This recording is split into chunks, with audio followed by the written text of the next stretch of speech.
बिस्मिल्लाहिर्रहमानिर्रहीम। अस्सलामुअलैकुम अज़ीज़ तालबात। अब हम अपना सेकंड पोर्शन बुक का स्टार्ट करने लगे हैं। फ़र्स्ट पोर्शन जैसे आपको इल्म ही है कि वो इसके लिबास के बारे में था, और अब हम आर्ट के बारे में स्टार्ट कर रहे हैं। फ़र्स्ट जो था यानी उसमें हम क्लोथिंग और टेक्सटाइल को हमने उसके बारे में पढ़ा है। अब हम आर्ट और डिज़ाइन के बारे में स्टार्ट करेंगे। तो सबसे पहले ये समझना ज़रूरी है, हमारी रिवीजन चल रही है, लेकिन ये कि मैं चाह रही हूँ कि थोड़ा सा आपको ये चीज़ें डिटेल में बताऊँ, क्योंकि ये चैप्टर आप लोगों के लिए इतने आपको थोड़े लगते हैं, समझने में प्रॉब्लम होती है, तो थोड़ा इसको डिटेल में कर लेते हैं। अच्छा, एक और चीज़ भी आपको ये कहना चाहूँगी कि ऑब्जेक्टिव पॉइंट ऑफ व्यू से भी ज़रूर तैयारी करें अपने एग्ज़ाम की, क्योंकि अब ज़रूरी नहीं है कि सारा मतलब आपका जो सब्जेक्टिव था पैटर्न उस तरह से आए। अब ये मतलब थोड़ी सी कन्फ्यूजन है, अभी क्लियर चीज़ तो नहीं है, लेकिन ये कि आप साथ साथ ऑब्जेक्टिव पैटर्न को भी फॉलो करें, यानी जो टॉपिक भी आप पढ़ें उसको बहुत ही डिटेल में देखें कि आपको एमसीक्यू स्टाइल में क्वेश्चंस जो हैं वो आ सकते हैं, यानी आपका पैटर्न जो है वो टोटली ऑब्जेक्टिव भी हो सकता है, पेपर पैटर्न। तो इसलिए डिटेल में चैप्टर तैयार करना ज़रूरी है आप पेपर्स के पॉइंट ऑफ व्यू से। तो चलिए हम स्टार्ट लेते हैं। इसमें हम डिज़ाइन के बारे में थोड़ा सा पढ़ लेते हैं कि एक्चुअल में डिज़ाइन होता क्या है।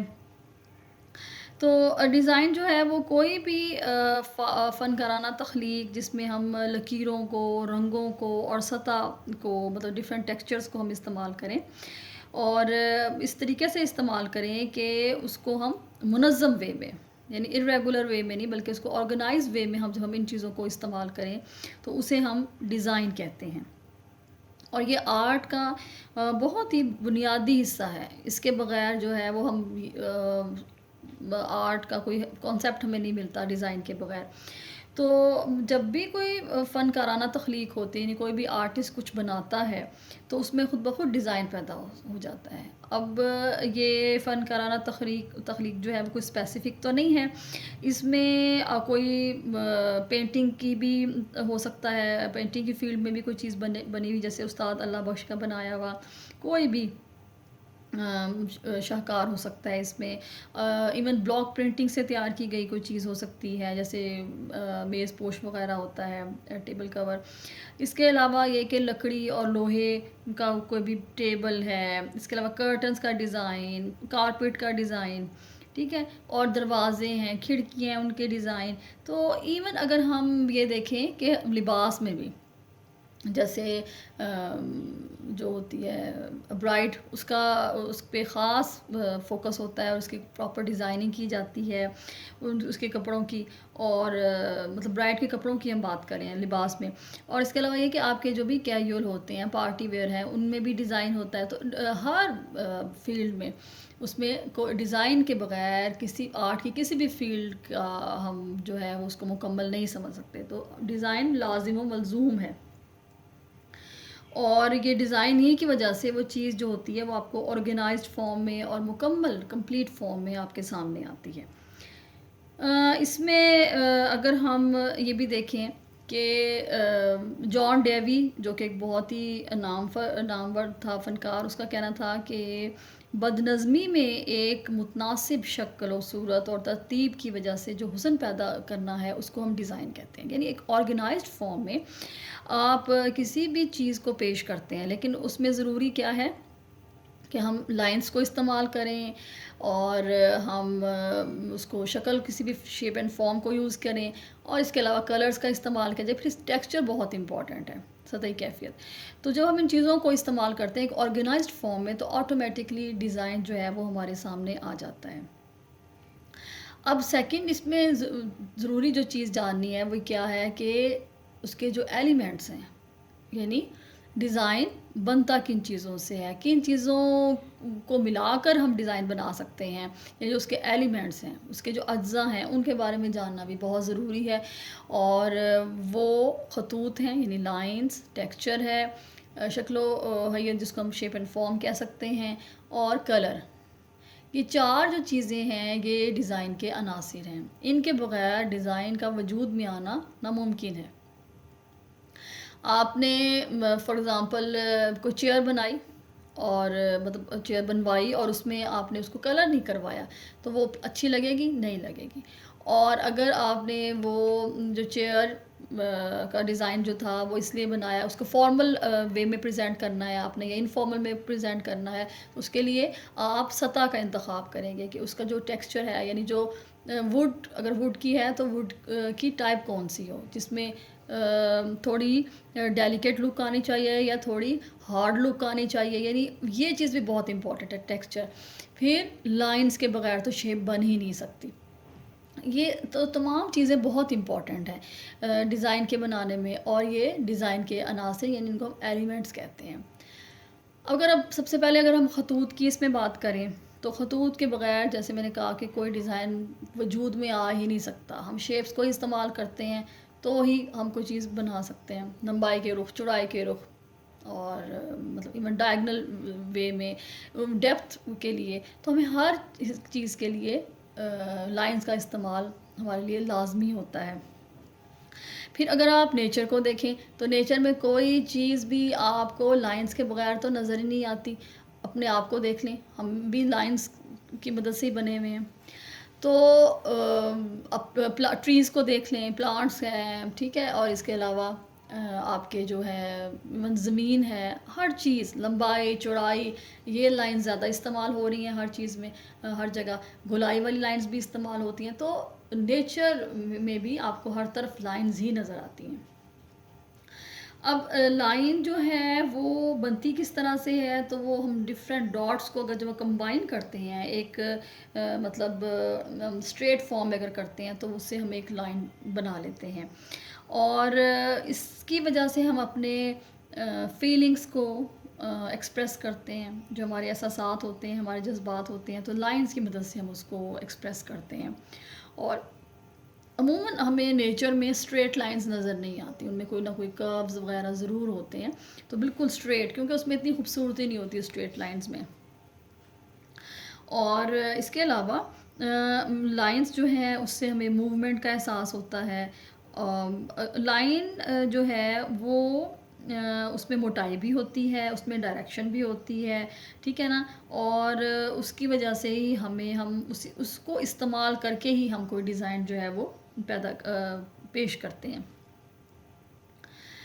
अगर मलबूसात को देखा जाए और घर को देखा जाए, इसके अलावा ये कि इंटीरियर को देखा जाए, फर्नीचर डिज़ाइन को देखा जाए, तो लाइंस को बहुत ख़ास तरीके से हर जगह पे इस्तेमाल किया जाता है।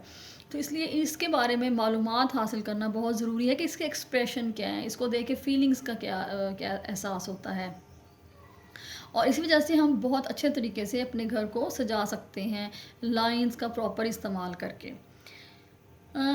इनमें जो इम्पोर्टेंट लाइंस हैं वो अमूदी हैं, उफ़क़ी हैं, और इसके अलावा कर्व हैं जिसको ख़मीदा कहते हैं, और एंगुलर हैं, ज़ावियाई हैं।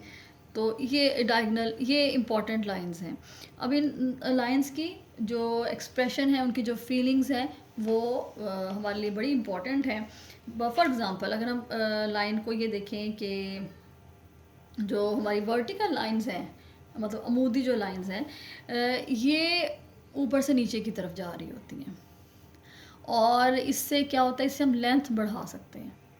जैसे बिलफ़र्ज़ अगर आपकी ज़्यादा हाइट नहीं है, तो हम ऐसा ड्रेस पहने जिसके अंदर वर्टिकल लाइंस हैं। उसकी मदद से क्या होगा, ऑटोमेटिकली हमारी हाइट जो है वो लगेगी कि ज़्यादा है, यानी अब ओरिजिनल हाइट से थोड़ी-सी ज़्यादा महसूस होगी। तो ये बड़ा इफ़ेक्ट होता है हर चीज़ का। तो अब अगर हम रूम्स में बात को देखें, तो हम डोर्स, और जहाँ पे जिस रूम में डोर ज़्यादा होते हैं, और इसके अलावा कर्टन्स, बड़े-बड़े कर्टन्स इस्तेमाल किए जाते हैं, ज़्यादा लंबे कर्टन्स, तो वो उस रूम में ऑटोमेटिकली हाइट पैदा हो जाती है। तो इससे बड़ी एक तरह से कहना चाहिए कि स्ट्रॉन्ग इफ़ेक्ट आता है इन लाइन्स को देख के, और इसकी वजह से एक डिसिप्लिन का एहसास होता है।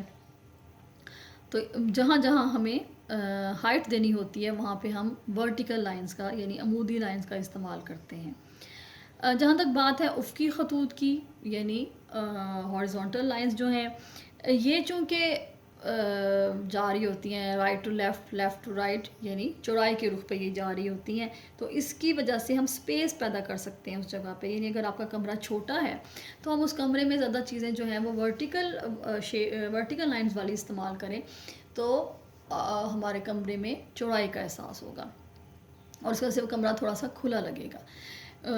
और इसकी वजह से क्या होगा कि इसकी वजह से थोड़ा सा हमें एहसास होता है, उसका सेटिस्फेक्शन मिलती है। यानी ये इंसान को रिलैक्स करती हैं वर्टिकल लाइंस जो हैं। इसकी वजह से हमें ज़्यादा बेसुकूनी का एहसास नहीं होता, यानी ये हमें सुकून का एहसास दिलाती हैं। और अब और इसी तरह से अगर जब हम अपने लिबास में ये वाली लाइंस इस्तेमाल करें, तो जो लोग बहुत थिन हैं, लीन उनकी बॉडी है, कमज़ोर है उनका जिस्म, तो वो अगर वर्टिकल लाइंस वाले ड्रेसेस का इस्तेमाल करते हैं, जिन ड्रेसेस में चौड़ाई की साइड पे प्रिंट जो है वो उसका जो फोकस है वो चौड़ाई में है, उसका एम्फेसिस, तो उससे उनकी जो जिस्म है वो थोड़ा सा चौड़ा नज़र आएगा। यानी उसमें वो थोड़ा सा उनका जो कमज़ोरपन है वो दूर किया जा सकता है। तो इसका बहुत हमें टेक्निकल तरीके से हमें इन खतूत का इस्तेमाल करना होता है। जहाँ तक बात है ख़मीदा यानी कर्व्ड लाइंस, तो कर्व्ड लाइंस हमें मिल रही होती हैं। जैसे अब आप देखें, समंदर की लहरें हैं, बादल हैं, उनमें कर्व्स नज़र आ रहे हैं, नहीं नेचर में कर्व्स हैं।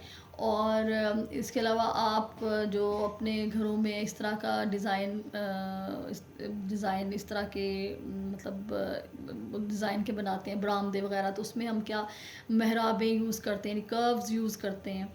फिर कर्टन्स में हम ड्रेपरीज यूज़ करते हैं, उनमें भी ज़्यादातर कर्व्ड शेप का इस्तेमाल किया जाता है। और इवन कर्टन्स को टाई करने के लिए जो हम रिबन्स बोस का इस्तेमाल करते हैं, उनको भी ज़्यादातर कर्व्ड शेप में उनका इस्तेमाल करते हैं। तो डेकोरेटिव वे में भी हम ज़्यादा कर्व लाइन ज़्यादा नहीं करते, डेकोरेटिव वे में कर्व लाइन्स का इस्तेमाल कर सकते हैं और दूसरी चीज़ों में भी करते हैं। लेकिन और चेयर को देख लें, बास चेयर्स कर्व शेप में होती हैं, जिसको हम कहते हैं हाफ सर्कल, मतलब इस शेप में ये नज़र आता है। और इसमें अगर आपको मैं दिखाऊं तो इधर देखिए, ये वाला जो है ये आपका ये कर्व है, और फिर जब उसको टाई भी किया तो उसमें भी थोड़ा सा कर्व आ गया है। तो यानी ये एक सादा सी एग्जांपल है कि जो कर्टन्स है उसमें थोड़े से कर्व्स पैदा हो जाते हैं। इसके अलावा चेयर्स हैं जो कर्व स्टाइल में होती हैं। अच्छा, अब ये इनका इस्तेमाल बहुत ज़्यादा नहीं होता। ये ज़्यादा जो हमारा इस्तेमाल हो रहा होता है वो वर्टिकल हॉरिजॉन्टल इन शेप्स का ज़्यादा इस्तेमाल हो रहा होता है। जो है आगे हमारा ज़ावियाई शेप्स यानी एंगुलर शेप्स।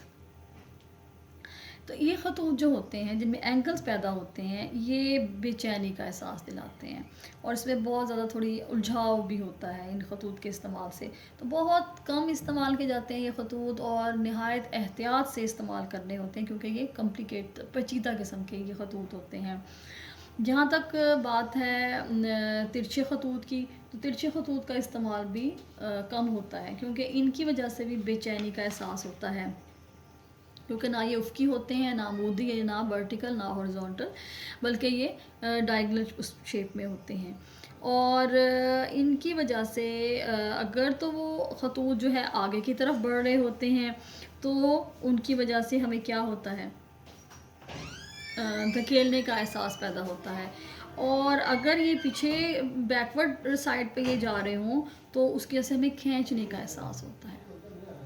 तो इसलिए जब हम कमरे में बिलफर्ज़ या अपने घर में इन खतूत का इस्तेमाल करते हैं, तो भी हमें बहुत ज़्यादा, जैसे अब आप देख लें सीढ़ियाँ हैं, तो घर में जगह जगह पे तो सीढ़ियाँ नहीं होती ना, बहुत कम सीढ़ियों का इस्तेमाल होता है, क्योंकि उनमें तिरछे खतूत ज़्यादा नज़र आ रहे होते हैं। तो इसके अगर हम वो आगे की तरफ बढ़ेंगे तो धकेलने का एहसास होगा, और अगर वो खतूत पीछे की तरफ जा रहे हैं तो उसकी वजह से हमें खींचने का, यानी ये फीलिंग हो रही होगी कि वो चीज़ को पीछे की तरफ खींचा जा रहा है। तो इनका इस्तेमाल भी कम होता है, जहाँ पे भी इनको यूज़ किया जाता है बहुत कम यूज़ किया जाता है। ये खतूत के बारे में थोड़ा सा इंट्रोडक्शन था कि ये इन खतूत के तासुरात कैसे हैं, तो उसको सोच समझ के फिर हमें इस्तेमाल करना होता है अपने इंटीरियर में, डिज़ाइनिंग में और ड्रेस डिज़ाइनिंग में इनका बहुत सोच समझ के इंतख़ाब करना होता है। आगे अगर जो हमारा नेक्स्ट टॉपिक है वो यानी खतूत के बाद वो सतह की बनावट के बारे में यानी टेक्सचर के बारे में है। तो टेक्सचर बहुत एक इम्पॉर्टेंट चीज़ है कि जो भी आप चीज़ का इस्तेमाल कर रहे हैं उसकी सतह कैसी है। अब इसको हम दो तरीक़ों से देखते होते हैं टेक्सचर को, यानी विजुअली भी देखते हैं जिसको हम टेक्टाइल कहेंगे, और नॉन टेक्टाइल भी होता है जिसको हम सॉरी एक तो हम उसको टच करके देखते हैं ना, और एक हम उसको कैसे देखेंगे बग़ैर टच किए हुए हम उसको देखते हैं। तो ये दोनों चीज़ें जो हैं वो इम्पॉर्टेंट है, यानी कुछ कुछ टेक्सचर्स की सरफेस को देख के हमें अंदाज़ा हो जाता है कि ये किस तरह की इनकी सरफेस है, और उनका इस्तेमाल फिर हमें बहुत सोच समझ के करना होता है, यानी फॉर्मल वे में या इनफॉर्मल वे में करना पड़ता है। तो जो हम छू कर इस्तेमाल करेंगे उसको हम टेक्टाइल कहेंगे, यानी हमने इसको टच करके देखा, और जिसको हम जस्ट वियरली देखेंगे उसको हम नॉन टेक्टाइल कहेंगे, यानी हम उसे बगैर छुए हमें महसूस हो गया कि ये टेक्सचर इस तरह इसका किस तरह का था। तो दो तरीके होते हैं टेक्सचर को जज करने के लिए। अब जहाँ तक अब आपके घर के डिज़ाइन का है ताल्लुक़, आपके लिबास के डिज़ाइन का ताल्लुक़ है, तो उसमें भी देखना पड़ता है कि टेक्सचर जो है वो वहाँ पे आपने रफ़ लुक देनी है, इनफॉर्मल लुक देनी है जहाँ पे आप वो इस्तेमाल कर रहे हैं, या वहाँ पे वो फॉर्मल एरिया, जैसे आप देखें आपका घर का स्पेशली ड्राइंग रूम एक फॉर्मल एरिया होता है, इनफॉर्मल एरिया आपका लॉन्च वगैरह होता है, आपने ये लुक, या आपने उसको बहुत ज़्यादा शाइनी लुक देनी है और या आपने उसको सॉफ्ट लुक देनी है। तो उस हिसाब से जब अगर हम मटेरियल में देखें उसमें हमें नज़र आता है वेलवेट, उसका एक सॉफ्ट टच होता है, और खद्दर है वगैरह उसका एक रफ़ टच भी होता है उसमें। तो इस तरह से आप मिरर को देखें और अपने घर में मौजूद रग्स को देखें, तो हर सरफेस को वुड को देखें, वुड के बने हुए टेबल्स हैं, चेयर्स हैं, तो हर सरफेस को देखकर हमें अंदाज़ा होता है कि उसको हमने कहाँ पे इस्तेमाल करना है, यानी उसके टेक्सचर को देख के हमें एहसास होगा। तो इसमें अगर हम देखें कि अगर हमने एक महागनी टेक्सचर की हमने वुड इस्तेमाल की है, तो उसके ऊपर या उससे बनी हुई चेयर है अगर, तो उसके ऊपर हमने अगर खद्दर वगैरह के टेक्सचर की हमने उसके ऊपर पोशिश लगवाई है, तो क्या होगा वो उससे मैच नहीं होगी, क्योंकि उसमें एक नफासत है और यहाँ इधर दूसरा जो टेक्सचर है उसका वो उसमें एक थोड़ा सा रफ़ लुक आ रही है, तो दोनों का कोई मैच नहीं नज़र आएगा। और इसी तरह से अगर हम आपकी पोशिश जो है वो खुरदरी है और उसके ऊपर हम बहुत डेलिकेट रख रहे हैं, एम्ब्रॉयडर्ड कहना चाहिए, तारकशी हो गई या शेडो वर्क हो गया, उसकी हम रख रहे हैं, कुशन्स रख रहे हैं, तो वो उससे मैच नहीं होगा, या सिल्क कर लें। तो ये हमें टेक्सचर को देख के और उसका इस्तेमाल कहाँ हम उसको इस्तेमाल करना चाह रहे हैं उसके हिसाब से हमें टेक्सचर का इंतखाब करना पड़ता है, यानी सतही कैफियत का इंतखाब करना पड़ता है, अदरवाइज़ वो चीज़ें आपस में मैच नहीं होती। तो अपने ड्रेसेस में भी देख लें, हम जब कम्बिनेशन लेते हैं मुख्तलिफ टेक्सचर्स का, तो हम देखते हैं कि आया फैंसी में देख लें या आप इनफॉर्मल में देख लें, हम ये देखते हैं कि ये ऐसा तो नहीं कि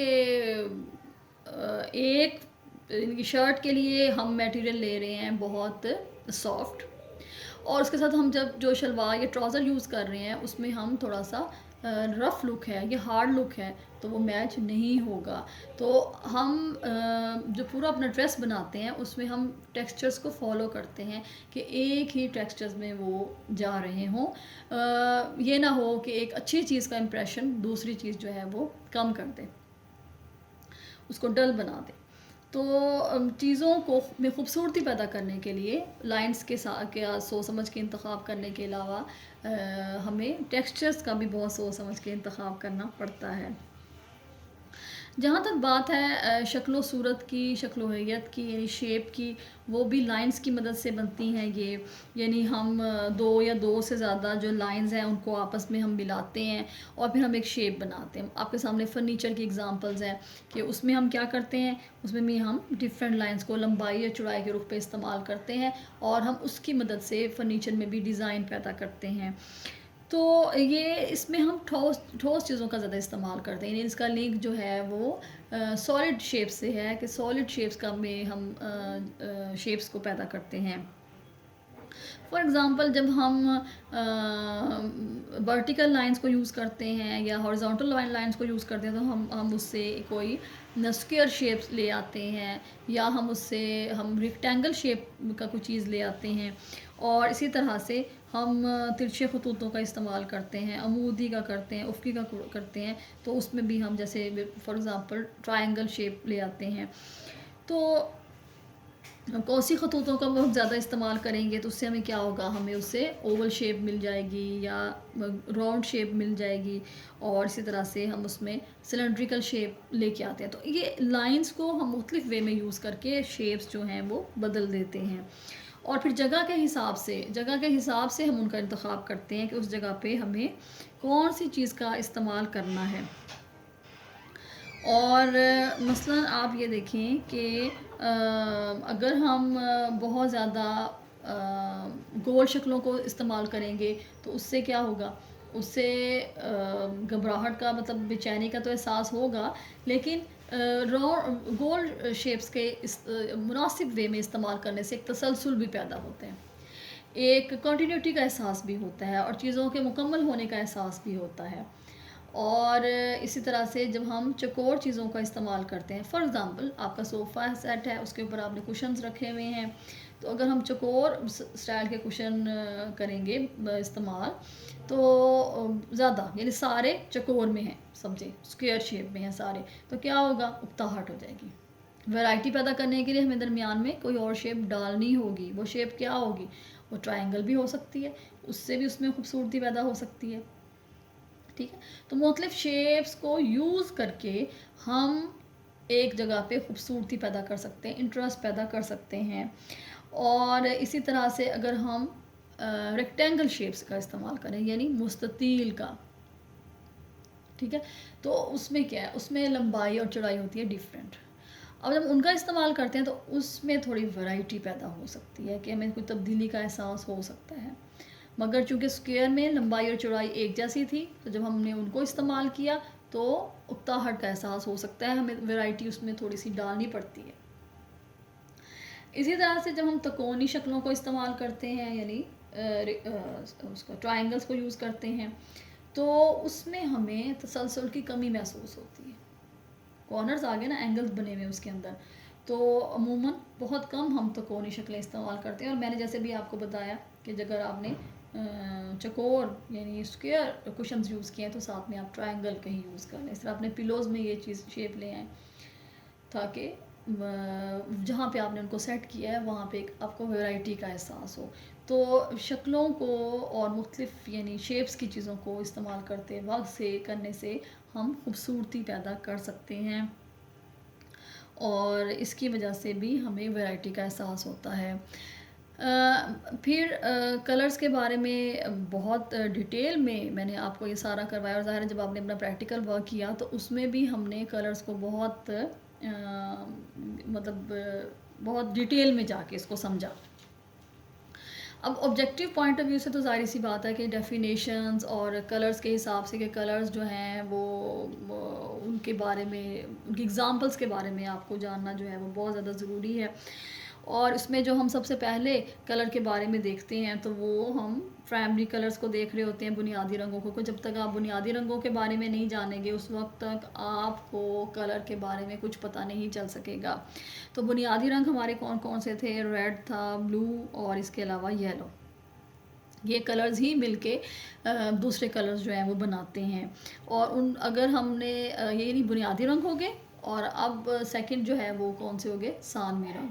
और सानवी रंग कैसे बनते हैं, दो बुनियादी रंगों को जब हम मिलाते हैं तो उससे हम सानवी रंग बनाते हैं। फॉर एग्ज़ाम्पल सानवी रंग कौन कौन से हैं, ग्रीन है, पर्पल है एंड ऑरेंज है। अब ये 3 कलर हम कैसे बने थे? अब आप ये देखें कि अगर हम रेड एंड ब्लू को ऐड करते हैं तो उससे हम क्या बनाते हैं? पर्पल बनाते हैं। इसी तरह से जब हम रेड एंड येलो को ऐड करते हैं तो उससे हम ऑरेंज बनाते हैं, और हम जब ब्लू एंड येलो को ऐड करते हैं तो उससे हम क्या बनाते हैं? ग्रीन कलर बनाते हैं। तो जब हमने बुनियादी रंगों को मिलाया तो इसमें आप अपने प्रैक्टिकल वर्क को ज़रूर सामने रखें ताकि आपको ये समझने में आसानी हो और लर्न करने में आसानी होगी कि कलर्स कैसे बने थे। तो जब हम बुनियादी रंगों को मिलाएंगे मुनासिब मिकदार में आपस में, तो हम क्या बनाएंगे? सानवी रंगों को। 2 बुनियादी रंगों को मिलाने से एक सानवी रंग बनता है। जहाँ तक बात है टर्शरी कलर्स की, टर्शरी कलर्स यानी जिसको हम तीसरे दर्जे के रंग भी कहते हैं, तो वो कलर्स जो हैं वो बुनियादी और सानवी रंगों को मिलाने से बनते हैं। मसलन ये देखें कि हमने ब्लू और येलो को मिला के बनाया ग्रीन। अब जिस ग्रीन में हम ब्लू ज़्यादा डालेंगे, यानी ब्लू क्या है? बुनियादी, और ग्रीन क्या है? सानवी, यानी सेकेंडरी कलर। अब हम जब हम उस ग्रीन में ब्लू ज़्यादा ऐड करेंगे तो वो क्या हो जाएगा? ब्लू ग्रीन, यानी इसमें ब्लू ज़्यादा है इस ग्रीन में। और अगर उस ग्रीन में हम येलो यानी बुनियादी रंग निस्बतन ज़्यादा डालेंगे तो वो क्या बनेगा? Yellow green. तो बुनियादी और सानवी रंगों को मिलाने से हम क्या कलर बनाते हैं? गैर सानवी, तीसरे दर्जे के रंग, टर्शरी कलर्स, ये सारे उसके नाम हैं, ये हम बनाते हैं। अच्छा, इसी तरह से देखिए पर्पल कलर किससे बनता है? रेड एंड ब्लू को जब हम ऐड करते हैं तो उससे हम पर्पल कलर बनाते हैं। अब जिस पर्पल में रेड कलर ज़्यादा होगा वो रेड पर्पल, जिस पर्पल में ब्लू कलर ज़्यादा होगा वो ब्लू पर्पल कहलाएगा। यार हमने ग्रीन की एग्जांपल भी कर ली, पर्पल की भी कर ली। अब हम किस पे? ऑरेंज। जब हम रेड और येलो को मिलाया तो ऑरेंज बना। अब जिस ऑरेंज में रेड कलर ज़्यादा है वो क्या होगा? Red orange. और जिस ऑरेंज में येलो कलर ज़्यादा होगा वो येलो ऑरेंज होगा। ठीक है, तो ये टर्शरी कलर्स हैं। और इसी तरह से कलर व्हील में भी बुनियादी रंग आपको नज़र आते हैं, सानवी रंग नज़र आते हैं, और गैर सानवी टर्शरी कलर्स नज़र आते हैं। और ये मतलब 12 कलर्स बन गए। ठीक है, 3 बुनियादी रंग होते हैं, 3 सानवी होते हैं, और 6 जो होते हैं वो गैर सानवी रंग होते हैं, यानी red purple, blue purple, yellow green, blue green, और रेड ऑरेंज, येलो ऑरेंज। तो ये 6 रंग हो गए। तो ये मिलके कलर व्हील बनाते हैं। अब अगर हम देखें कि इंटेंसिटी को देखें कि शिद्दत क्या होती है, तो शिद्दत जो है वो हम किसी भी रंग की शोखी या उसके डल होने की जो ख़ासियत है वो शिद्दत कहलाती है। जैसे अब आप देखें कि रेड कलर एक ब्राइट कलर है, शोख कलर है। ऑरेंज कलर को भी हम इसमें ले सकते हैं, तो ये शोख कलर है। और जब हम इनको मतलब मैं आपको रिपीट करवा रही हूँ आपके जहन में, और प्रैक्टिकल वर्क को ज़रूर सामने इसमें रखिएगा। तो अच्छा, जब हम इन कलर्स में वाइट ऐड कर देते हैं, जैसे अगर हम रेड में वाइट ऐड करेंगे वो डल हो जाता है, पिंक हो जाएगा। और अगर ब्लैक ऐड करेंगे तो भी वो उससे डल हो जाएगा, क्या बनेगा? मैरून जैसे कलर बनता है, तो वो डल कलर है, रेड की तरह ब्राइट नहीं है। इसी तरह से हम ऑरेंज में भी वाइट और ब्लैक को ऐड करेंगे तो उससे वो भी डल कलर बन जाएगा। तो यहाँ तक अगर आपका प्रैक्टिकल वाला पेपर जो है, प्रैक्टिकल पेपर जो है वो भी अगर ऑब्जेक्टिव वे में आए, जैसे फोर्थ ईयर के बारे में तो ये है ना सुनने में, सेम इसी तरह से अगर आप लोगों का भी आए तो ज़ाहिर बात है कि उनका फोकस ज़्यादा इन्हीं चीज़ों पे होगा, तो उसके बारे में आपको आंसर देने में आसानी होगी जब आप इसको प्रॉपर वे में अंडरस्टैंड करेंगे। इसी तरह से जब हम 2 ऑपोजिट कलर्स को भी मिलाते हैं बराबर मिकदार में तो भी उससे वो कलर डल हो जाता है। फॉर एग्ज़ाम्पल रेड का ऑपोजिट क्या है? ग्रीन। जब हम रेड और ग्रीन को आपस में मिलाते हैं तो भी वो कलर डल हो जाता है ऑफ कोर्स। इसी तरह से वो न्यूट्रल उसमें चला जाता है कलर्स में। इसी तरह से जब हम, मैंने दूसरी एग्जांपल आपको इसकी दी ऑरेंज, ऑरेंज का ऑपोजिट क्या है? ब्लू। जब हम उसको भी मिलाएंगे तो भी वो कलर डल हो जाएगा, न्यूट्रल कलर बन जाएगा। तो इस तरह से हम चीज़ों को डल और हम उसको ब्राइट कर लेते हैं। इंशाल्लाह ताला नेक्स्ट लेक्चर में मैं आपको इसके बारे इसी को कंटिन्यू करेंगे। वैसे तो ये हमारा लास्ट टॉपिक है इसका, और फिर हम नेक्स्ट चैप्टर भी इसमें हम पढ़ेंगे। अस्सलाम वालेकुम।